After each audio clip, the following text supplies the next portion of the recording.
ताज्या घडामोडी पाहण्यासाठी वृत्तदर्शन न्यूज चॅनलला सबस्क्राइब व लाईक करा।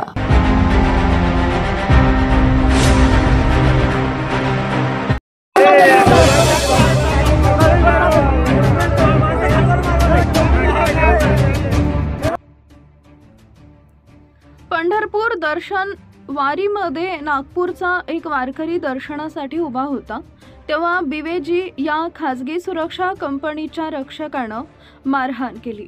मारहाणीत भाविकाचा रक्तस्राव झाला। ही घटना गोपाळपूर रोडवरील पत्रा शेड नजीक झाली।